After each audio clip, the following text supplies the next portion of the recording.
Olá, pessoal! Estamos mais uma vez aqui no canal Saberes Psíquicos. Estamos com uma convidada muito especial. É a minha irmã, a doutora Caroline Silva Espósito. Ela é psiquiatra, trabalha no CAPS AD aqui na cidade de Uberaba. Obrigado, Carol! Obrigada a vocês pelo convite, pessoal. Hoje nós vamos falar um pouquinho sobre dependência química, né? Um assunto muito pertinente.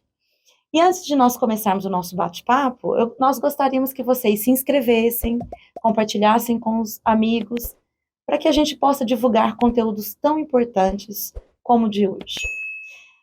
Obrigada mais uma vez por você participar do nosso canal. E para a gente começar o nosso bate-papo, eu gostaria que você falasse um pouquinho dessa dimensão da dependência química, né? As drogas que ultimamente têm sido mais utilizadas em relação à nossa comunidade, que você falasse um pouquinho sobre isso. Sim.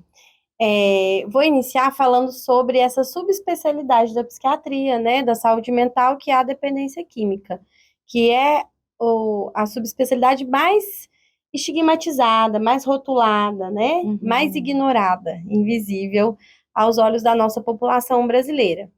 E, num termo geral, a gente divide, né, as substâncias em ilícitas e lícitas.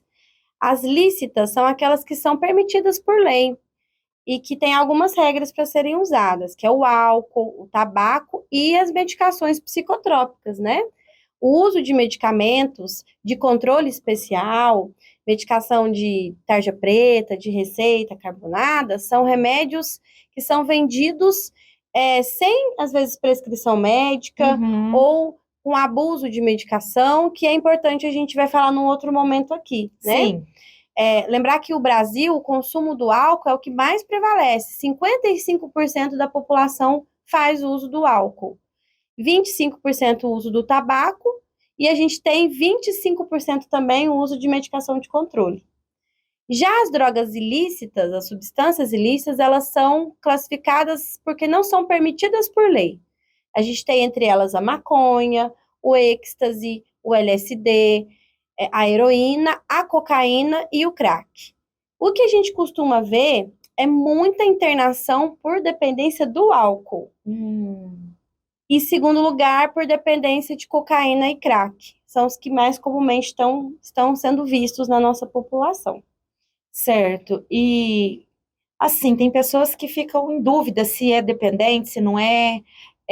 O que caracteriza o indivíduo para se tornar dependente químico? Quais são os critérios utilizados na psiquiatria, no equipamento que você trabalha, que é o CAPS, para poder entender, conhecer o paciente e ele também se perceber se eu sou dependente químico, se eu faço uso abusivo, como que é esse processo? Ótima pergunta, né, pessoal? Hoje a gente não vê só o aumento de quantidade, Lívia, a gente tem o aumento do consumo, aquele desejo muito grande da pessoa parar, ou ele estende o tempo do uso da substância. Existem critérios também, né? Testes psicológicos, testes psiquiátricos, que a gente aplica com um profissional de saúde. Mas, num termo geral, quando alguém está com dúvida se é uma pessoa com dependência de álcool, dependência de crack ou dependência da maconha, é interessante a gente ver se está trazendo prejuízo e sofrimento para essa pessoa. Então, muitas das vezes, eles têm dificuldade de começar o trabalho, faltam no trabalho, ou criam situações de problemas no trabalho. Com relação à família também, onde a gente vê o abuso, né, sexual, violência doméstica. E quando o paciente traz esse sofrimento também, né? Ele fala, olha, eu não estou conseguindo dormir, eu não estou conseguindo comer, meu humor está baixo, eu estou deprimido, eu estou choroso, eu não tenho vontade de fazer nada. Então, falo de uma maneira mais objetiva, o paciente ele tem que perceber um sofrimento ou que traz um prejuízo para ele, o uso da substância. Olha que importante, pessoal, a gente se autoconhecer, né, Carol? Sim, sim. Porque quando a gente tem esse processo de autoconhecimento, a gente percebe até que ponto eu estou usando esse tipo de drogas para recreação, porque tem muitas pessoas que utilizam drogas em momentos sociais, festas universitárias, momentos de lazer com a família, que tem a ver com a recreação, em momentos religiosos, existem algumas drogas que são utilizadas em rituais religiosos, ou até que ponto eu estou utilizando essas drogas para poder aliviar o meu sofrimento, porque eu tenho dificuldade, às vezes, de procurar uma ajuda, eu tenho dificuldade de procurar um médico psiquiatra, né? Então eu vou na droga, eu vou no álcool para poder aliviar aquela tristeza, aquela depressão, aquele sofrimento, porque às vezes tem esse estigma, né? Médico psiquiátrico é médico de louco, né? Só Uhum. vai em médico psiquiatra. Então a gente percebe essa questão muito importante, porque a O gente já médico psiquiatra também cuida da dependência química, né? Eu não falo é só muito dos transtornos isso. psíquicos, né? De outros Sim, transtornos, porque a dependência sim, química pode estar atrelada aí. sim. Eu falo muito isso, né? Para a gente saber diferenciar uso recreativo, uso abusivo e a dependência. Então, recreativo, como a Lívia falou, são pessoas que usam para compartilhar, confraternizar, né? Uhum. Comunicarem. O uso abusivo é quando ela começou a usar uma quantidade a mais ou abusou de uma forma em que traz um malefício físico. Então, vomita, dorme Hum, demais, tem que parar no hospital, porque intoxicou, são as intoxicações. sim, E a dependência é quando ela chega numa patologia. Ela certo. deve procurar, já é algo de adoecimento, ela tem que procurar um profissional ou psicólogo, psiquiatra ou serviço do CAPS, porque é mais complexo, né? Não é um abuso pontual, é um abuso diário, né? É algo que traz uma queda, um declínio, um prejuízo. E já que você tocou nesse assunto, ela pode procurar um profissional quando ela está, né? Ela se torna um dependente químico.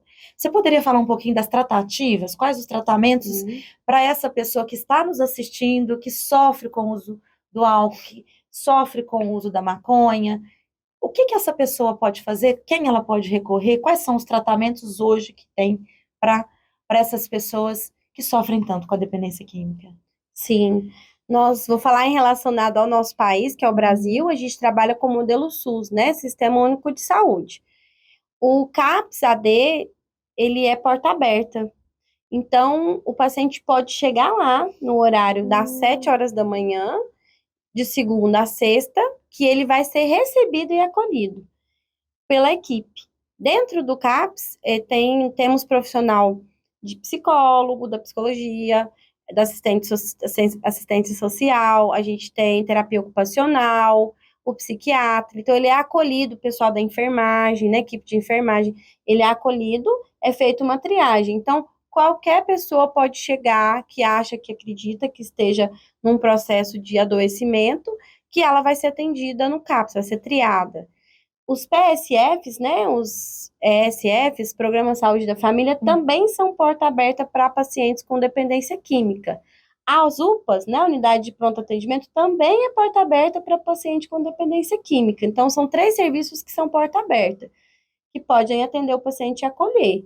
hum, Fora isso, a gente tem outros modelos também, que é o modelo ambulatorial, que ele passa por uma consulta médica, ele alega para o médico cardiologista, né? Olha, doutor, eu queria parar de fumar, você pode me ajudar? Ou o médico endocrinologista, eu estou bebendo muito, eu gostaria de diminuir, queria parar de beber. Então, no ambulatório, o médico pode estar fazendo isso, prescrever medicações que vão ajudar ele a reduzir ou ter abstenia do uso da substância. Agora, referente ao CAPS, a gente tem 3 modelos. O modelo uhum, 1, que o paciente é atendido, como no consultório, volta para casa. uhum. O modelo 2, que ele passa um tempo com a gente no CAPS. Então, ele participa de grupos, de oficinas, toma café da manhã, almoça. E o modelo 3, que é o modelo internação. As internações no CAPS, elas são para desintoxicação. Elas vão de 3 a 14 dias. E ajuda o paciente a deixar um pouco, né, deixar a substância de um modo geral, para a gente poder ajudar ele a reerguer a vida. E nós temos a comunidade terapêutica também, que são as antigas fazendinhas ou clínica de reabilitação, onde o paciente tem um tempo maior de internação. Pode durar de Uhum. 3, 6, 9, 12 meses. São muitas oportunidades, né? Sim, Muitas oportunidades. sim, E o que é importante, Carol, é que hoje a gente fala muito no plano singular terapêutico, né? Que cada um é cada um. Tem pessoas que têm perfil para uma fazendinha, tem pessoas que já têm perfil para um CAPS, né? exatamente. Por isso a gente volta no autoconhecimento. Se eu estou precisando de ajuda, se eu sou dependente químico, o que cabe para mim? Nada melhor do que um especialista como o médico, né, um psiquiatra, a equipe, para poder avaliar como vai ser a sua tratativa, quais vão ser os critérios para você poder melhorar e ter um bem-estar melhor, uma qualidade de vida, né? Não existe modelo ideal, né? Existe o modelo que atinge o perfil do paciente, da pessoa que está procurando ajuda. Muito bom isso, né, pessoal? Não existe um modelo ideal, né? Então, existe o modelo Que cabe ao perfil do paciente, que cabe né? ao perfil do paciente. Então, a gente encerra o nosso vídeo com essa fala maravilhosa. Agradecemos a sua participação. Em um próximo vídeo, a gente vai aprofundar um pouquinho mais sobre o CAPS. Ok? Um grande abraço e até! Obrigada.